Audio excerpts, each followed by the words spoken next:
Most absolute value inequalities have standard solutions, but that's not something that you can assume automatically. In example 1 and example 2, I embedded an absolute value expression into the middle of a more complicated equation.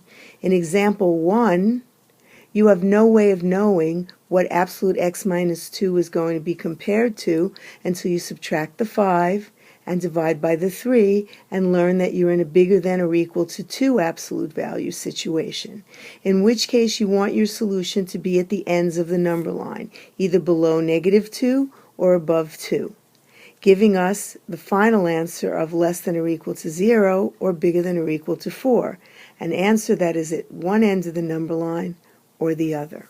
In example 2, it isn't until we subtract the 5 and we divide by -2 that we discover that x plus 1 is less than or equal to +3.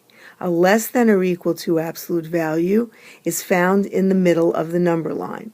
That's why we put x plus 1 between -3 and 3, and when we subtracted 1 in all three sections, we ended up with this solution, which was from -4 to +2, in the middle of the number line between the arrow on the left and the arrow on the right.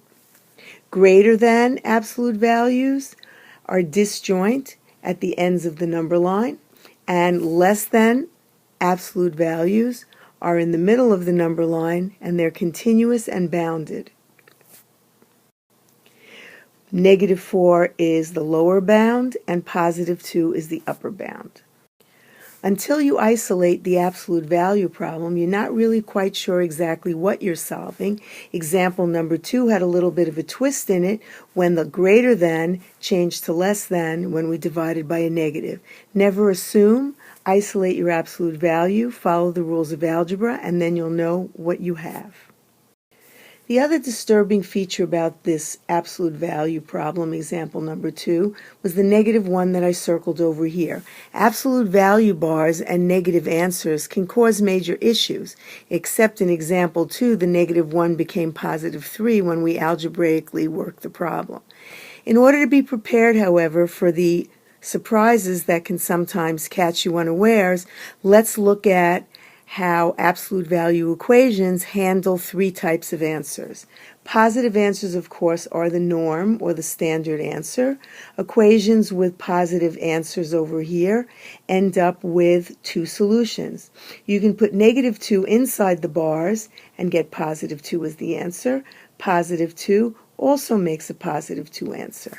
When you switch to absolute x equals 0, you're in a more unusual situation, and now there's only one solution. It's when you put 0 inside the bars that you get 0 as an answer, and only 0, one answer. Here's the one that's really the trickiest for kids. A -2 is an answer on the outside of the bars. Often that's mistaken with this example, where -2 on the inside is perfectly normal and allowed, and it makes a +2 on the outside. What could you possibly put in here that would make -2 happen out here? The answer is absolutely nothing. Think about these three problems and what they mean, and you'll be ready to go on and consider inequalities on the next page.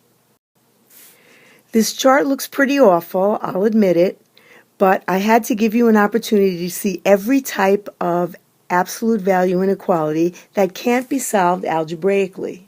The only way to solve these inequalities is to analyze them and think about them. So I hope you're ready, and if it's late at night, maybe you ought to wait till the morning to think about this. If you can't talk about it, you can't solve it. In this example, you want absolute x to be less than 0, and you have to figure that less than 0 means negative, and that answers to absolute value bar problems can't be negative on the outside. They can only be negative on the inside, but less than 0 means on the outside it's negative, and that can never happen, no solution. If we want less than a negative number, like -2, it's equally impossible to do. Less than -2 means more negative than -2, and that's not going to help the situation at all, no solution. What about less than or equal to 0?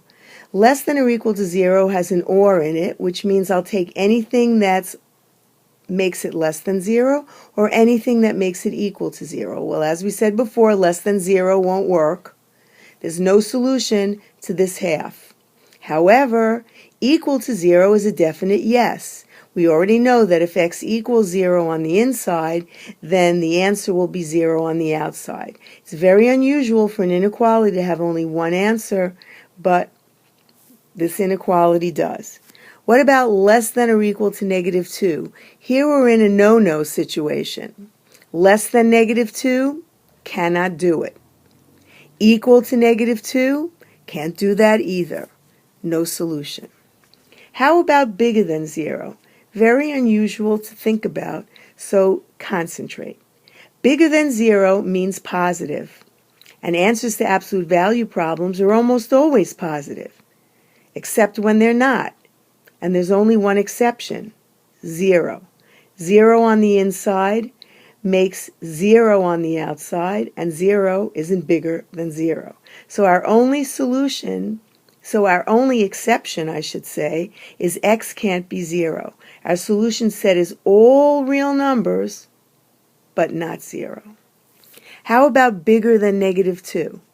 Bigger than -2 is a strange way to ask the question, but the answer is absolute value bar problems are always positive or 0. And positive numbers are bigger than -2, and 0 is bigger than -2. So any number I pick will work, and my solution set is all real numbers. Bigger than or equal to 0 solves the problem we had over here. Bigger than or equal to 0 says bigger than 0 is okay with me, and equal to 0 is okay with me, and absolute values are always one of the two, so solution set equals all real numbers means I can take anything I want and my answer will be bigger than or equal to 0.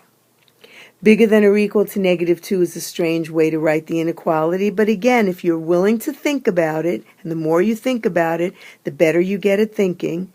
It's like practicing anything else. Bigger than -2? Sure, we said that already. All real numbers on the inside of an absolute value will make an answer that's bigger than -2. Equal to -2, not possible, but I've already got my all real numbers over here, so my solution set is done. If you want to be successful doing absolute value inequalities, you have to be prepared for surprises, where anything can happen. Now that you've considered standard inequalities and unusual and challenging inequalities, you're ready for anything, really. In example number 3, I embedded an absolute value into a bigger equation. The equation at first glance appears to be kind of normal with a less than 12. 12 is positive, but nothing ever stays the way it seems at the beginning of a problem. Subtract the 12 from both sides, and all of a sudden you've got a 0. Divide by -2, and all of a sudden you've got a greater than. The minute you isolate the bars, and you see 0 in the answer section, you've got to stop and think. When will this inequality be true?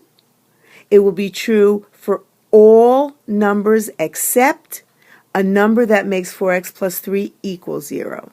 If 4x plus 3 equals 0, it can't be greater than 0. So our solution set is all real numbers except -3/4. And no graph is necessary if there's no inequality in the solution set. I gave you 4 more examples in order to test your skills, and I asked you to try them and see what you think. And yes, the pun was intended, because if you're not willing to think and you're not willing to analyze, you're going to get nailed by one of these problems, if not more than one of these problems. At this point in time, you may want to turn off the video and rely solely on the paper that's in your hand. I gave you space to work out all the problems, and I gave you an answer key at the bottom for you to check your answers. I'm fairly certain the answers in the answer key are correct, but if you have any problem with anything I wrote, please feel free to ask me about it. And if you think you might have gotten an answer wrong, please try very hard to find your own mistake.